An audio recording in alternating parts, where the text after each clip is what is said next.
What's up guys, Vylocity back with another Unreal Engine 5 material tutorial, and in today's video, you'll be learning how to create pixelated graphics inside of UE5. This effect is achieved with a very easy to set up post-process material that gives you complete control over how pixelated or not pixelated you want your scene to look. You can also choose whether or not you want to include or exclude an object from the effect entirely, for example, your character. As a bonus, I'll be showing a color banding effect that allows you to limit the amount of color bands let into your scene, which can really help add to that nostalgic feel. Before we hop into the tutorial, if you guys like what we do here at Pitchfork Academy, the number one way to support us is to check out our new game, Skyblocker, which we just released on Steam for only 10 bucks. It's a super fun and relaxing 3D puzzle game where you stack random blocks infinitely high until the physics or wind knocks it over. It's complete with awesome unlockable block skins, multiple levels, and a global online leaderboard to compete with your friends or other people around the world. We hope you enjoy it as much as we enjoyed making it. Now let's get into the tutorial. Alright, to start off, I'm just in a default third-person template map. I've added some Megascans textures from Fab just so we can see how the pixel effect does affect high-resolution textures. Next, I will make a folder called Materials inside my content folder. And then inside of there, I'll make another folder called Post-Process. Just in case you have another post-process materials in your project, for example, a cell shader like my last tutorial on this channel, or maybe an underwater material. For now, I'll just right-click and click Material. I'll name it p underscore pixel for post-process pixel, and then I'll double-click to open it up. And the first thing I want to do is change material domain from surface to post-process. It'll change it to only emissive color, and that's what we want. Now that we have this, we can sort of zoom out and scroll to the right and get some more space. And I'll right-click and search for a node called Screen Position. And from here, we want to get the sort of X and Y axis of the screen. And to do that, we can get a component mask. And we just want the RNG. RNG also is basically X and Y. It's just a different way to sort of use it in materials. So you have RGB here, same as X, Y, and Z. But we only want RNG for this, for the X and the Y. And then from here, we can hold M and click for a multiply. I'll plug this into the A. And then we want to drag off of that and search for floor. And then from that, we want to get a divide. And this basically is what's going to pixelize the pixels of the screen. And we need an input for the divide and the multiply. So to do that, we're going to get a few more nodes. I'll actually hold S on my keyboard, and I'll call this one resolution X, and I'll copy resolution, and then I'll copy and paste this node. Or I guess you can just copy the node like that, and then just switch out X for Y. And my monitor is a 2560 by 1440p monitor, so I'm going to type in those numbers here. So I'll do 2560 by 1440. If you're on a 1080p monitor, it's going to be 1920 by 1080. And if you're on an ultra wide, for example, it might be 3440 by 1440. And this is if you want to use a manual resolution, and I'll show the reason that you might want to use this in a minute. From here, we can drag off and search for append vector, and we want to put these together. This basically combines these two numbers into one output, and this will be what we eventually put into the multiply. But first we need to add a switch. So I'll search for a static switch parameter, and I'll name this manual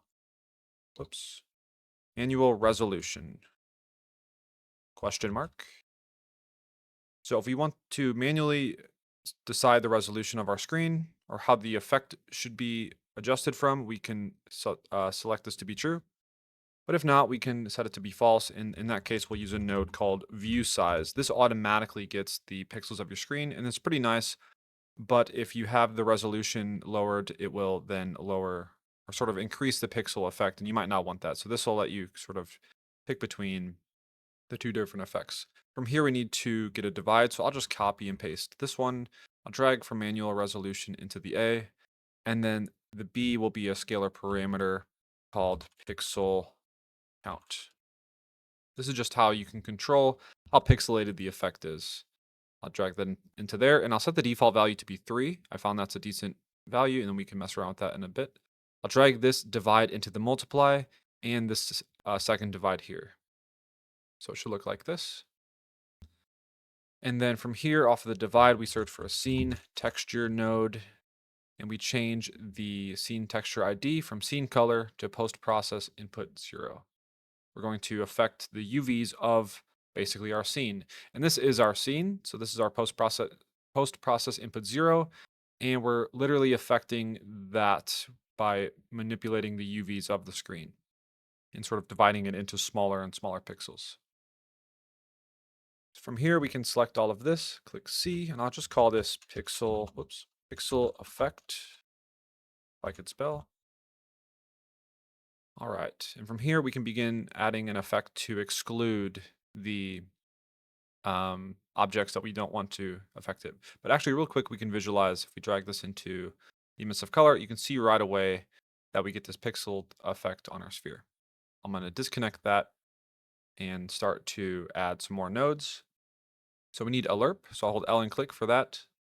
And then I'll get another one of these scene texture post-process input zeros. Again, this is just going to be a way that we can exclude a certain mesh from the pixel effect in case we don't want our character to be affected or we only want our character to be affected. The color from post-process input 0 will be 0. Or sorry, will be the A input. And then the color from this previous node will go into B. So we're going to transition between using our post-process input 0 that is affected by the pixel effect and one that isn't. So this will be blank on the UVs. Next, we need to right-click and search for a custom, a scene texture node. Could have just copied this, but we need to change the scene texture ID from scene color to custom stencil. If I could find it. There it is. And then from here, we want to drag off of color and we want to get a divide and we want to divide it by 255. It's a very specific number. And then off of here, we can get a component mask and we want to uncheck the G. You can do it on the details panel on the left or drop down from the node here and uncheck it like that. From there, we can right click and search for bit mask. And we need a parameter, so I'll hold S and click and I'll call it target bit. And this will be 10 by default. It can be pretty much whatever, but I like to use 10. And we'll plug that into there. And then we'll plug bit mask into the R. This is basically how we will go into our mesh and we'll set the custom stencil value to be 10 if we want it to not be affected by the effect. From here, we want to saturate. And, oh, whoops. And then from the saturate, we want to search for a static switch parameter. And we'll call this flip effect in case we want to have it only affecting the character or affecting everything except for the character. And I'm using the character just as an example. In your case, it might be a specific prop or something that you want to select not to be affected by the effect, however you want to do it. And we need to drag off of the saturate and search for a 1 minus. This just flips whatever is previous to it. And from here, we can, just to be safe, we'll saturate it again. And then this will go into our alpha. Highlight some of this, drag it back. And I'll highlight everything here, click C, and I'll call it exclude effect. We're almost done. Now we're just going to add a cool effect that allows us to posterize the colors, which basically breaks up colors into different bands, and it gives it more of a stylized vintage effect. You, of course, can skip this step if you don't want this color effect, but I think it's pretty nice. So what we can do is right-click and search for desaturation. And we can hold S and click, and I'll call this desaturation.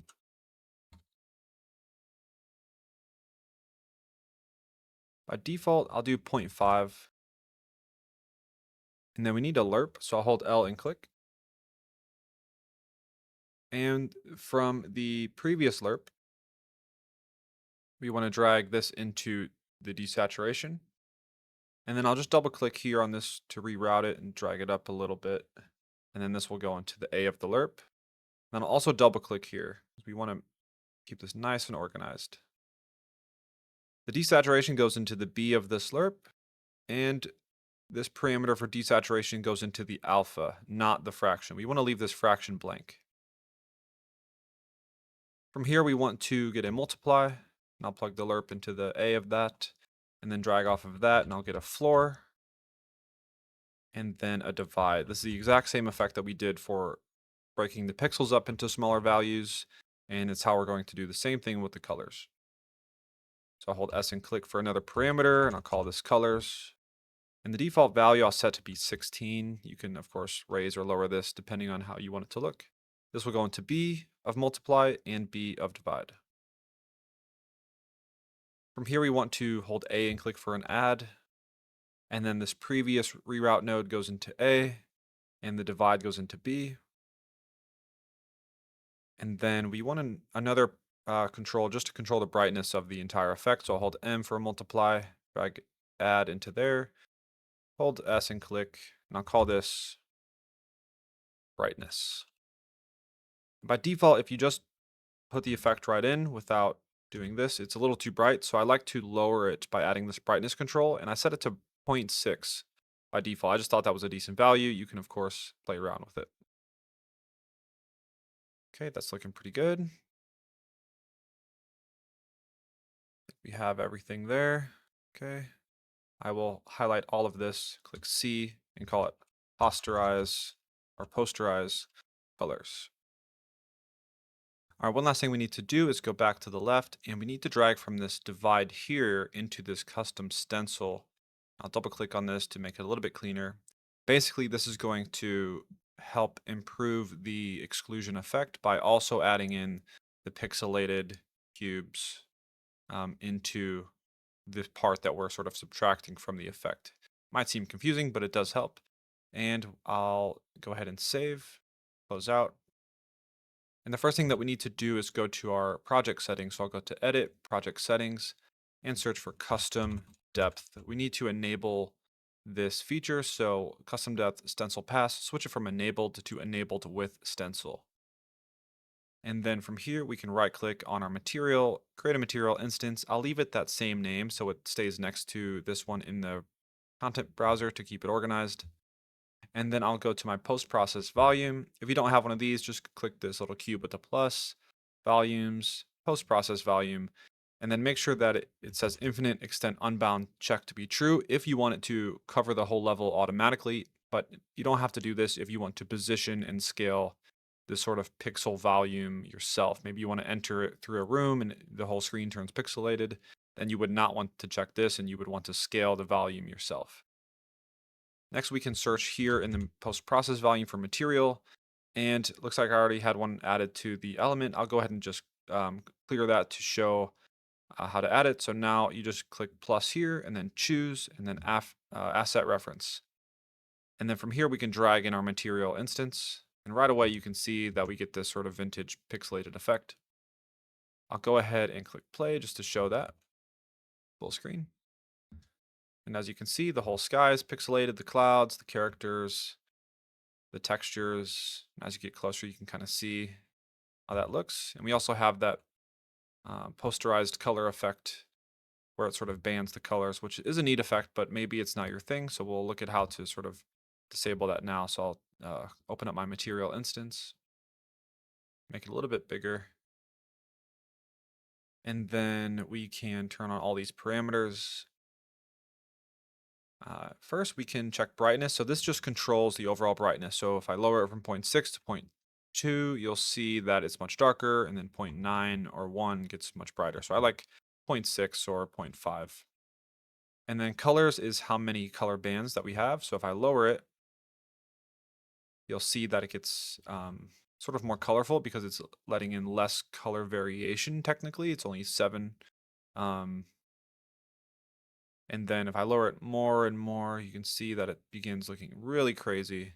And it's not the best look, but it just to kind of showcase how the effect is working. And as you increase it, it lets in more and more colors. So I think that 8 would be a good minimum. I kind of like 16 or 24. Might go 24.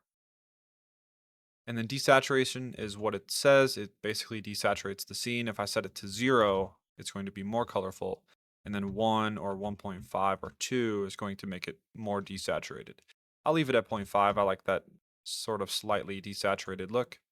Pixel count is the sort of amount of pixels on the screen that is going to amplify the effect. If I increase it, it's going to make it more pixelated. So if I go from 3 to 6 or from 6 to 10, you can see that it is very pixelated. But that might be the sort of the effect you're going for. I'll go ahead and lower this back down to 4. And next we can check out the manual resolution. So really quickly, if I go to this top left button here, if I go on full screen, you can see it here as well. It's this little hamburger icon. If you go down to screen percentage, it'll be probably set to something lower by default because it's using UE5's new TSR anti-aliasing method. But if you go custom override, you can kind of see how this affects the pixel effect directly. So if I lower it, it has less pixels on the screen, so it's going to make a more pixelated effect. And if I increase it, it's going to essentially make it more realistic looking. So the problem with this is that you might not want it to do that, or maybe your player has an option to lower your screen percentage to improve performance. But what we can do is turn on our check that we made for manual resolution. If I check this and then check on resolution Y and X, you can see we have these two values here. And if I lower one of these, you can see that it's sort of, now we have rectangles instead of pixels because I lowered the X a lot. So it has less information to work with on that axis. But if we do 2560 by 1440, oh, whoops, that's not right, 2560. Then it's perfectly square ratio and it's going to look really good. And if I lower the Y, you can see we're going to have that same effect where it stretches them vertically. So they need to be the same resolution as the monitor for it to stay square. Now, if you have a 1920 by 1080 monitor, you would, of course, lower that to those. And maybe you can set up something in your game where your player sets their resolution in maybe a menu, and then it creates a dynamic material instance of this post-process instance and sets these values to whatever they set on their screen. So that'd be one way that you could make sure that the pixel effect is how you want it to look on everyone's screen. Next, we can really quickly go to our character and check to see how the exclusion effect works. So I'll go find my character by going to content, and mine's in third person, blueprints, PP third person character. Drag it on the screen here, and then I'll select the mesh in the components tab. And inside the details panel, I'll search for custom, and we want to find render custom depth pass. We'll check that to be true, so it does render into the custom depth pass, and we want to use the value of 10. And this way it should exclude our character. Now if I play, you can see that Quinn is not being affected by the pixel effect. Now it does sort of jitter a little bit, and I think it's because, it's a real-time effect and it's trying to calculate based on the animation, and it can't really decide if it's a pixel that's on the screen or not. But it is still a decent effect. Pixel effects are by nature sort of pixelated. A little jitter is maybe okay. But there's probably some things that you can do to mitigate it, and that could be to mess around with your anti-aliasing method a little bit. So if I go to project settings, search for anti-aliasing, you can experiment with maybe turning it off, or TAA, or maybe FXAA or MSAA to maybe it won't jitter as much. You'll have to experiment on your own and see kind of which one looks better for you. Let's see if we can find one that looks decent.